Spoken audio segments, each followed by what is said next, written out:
monde, son premier contact. La peau est un organe sensoriel aux 1000 partitions et dont la main n'est qu'un des instruments multiples.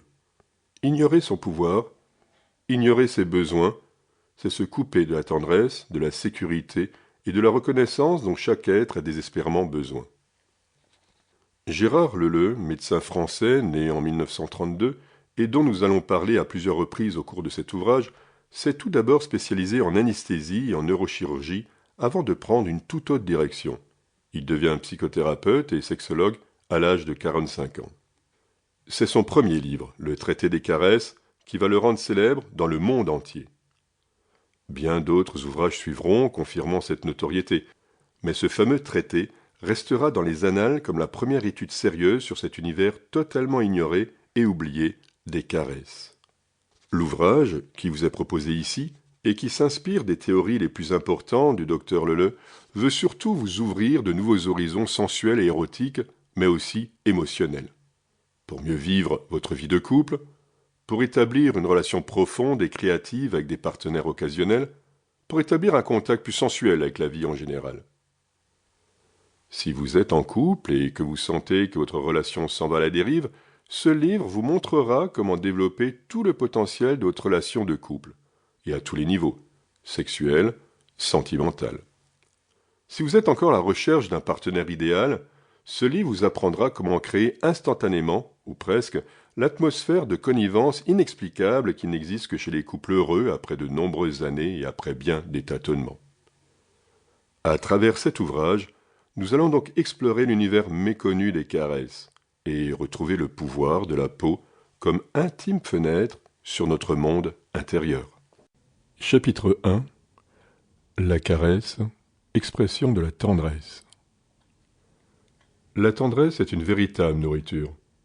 Le mot tendresse peut être remplacé par beaucoup d'autres plus ou moins synonymes: attachement, affection, amour, lien, relation à autrui. La nature fait bien les choses. On ne peut pas vivre sans tendresse. Les animaux, eux, ne s'en cachent pas. Les travaux de l'ethnologue H.F. Harlow sur les facteurs de l'attachement du jeune singe à sa mère et sur les conséquences de la privation de la mère ont montré à quel point le besoin de tendresse prédomine sur les autres, y compris sur celui de la nourriture. C'est même souvent une question de vie ou de mort. Chez la plupart des mammifères, la femelle lèche le nouveau-né dès sa naissance et pendant une assez longue période de sa croissance. Ce léchage est vital pour les rejetons. Il stimule par voie réflexe le fonctionnement de l'intestin et de la vessie. Il favorise également l'éveil du jeune cerveau. Si l'on prive les chiots, les chatons du léchage de leur mère, ils meurent d'occlusion et de rétention d'urine, faute de pouvoir uriner ou déféquer. A l'inverse, caresser à l'aide d'une plume le ventre d'un chaton orphelin lui permet de survivre. Caille-droire décombe les racines du sexe. Voilà qui illustre bien le besoin inné de réconfort par le contact. L'expression « tendresse maternelle » est bien connue. À travers le lait maternel, il y a plus que des vitamines qui passent. Comme le disent encore les auteurs du livre « Les racines du sexe », la communication tactile joue un rôle important chez les mammifères et encore plus chez les primates. Les guenons, comme les humains, portent leurs petits sur le dos ou sur le ventre.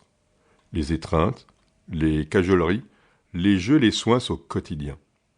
Ils dorment en contact étroit.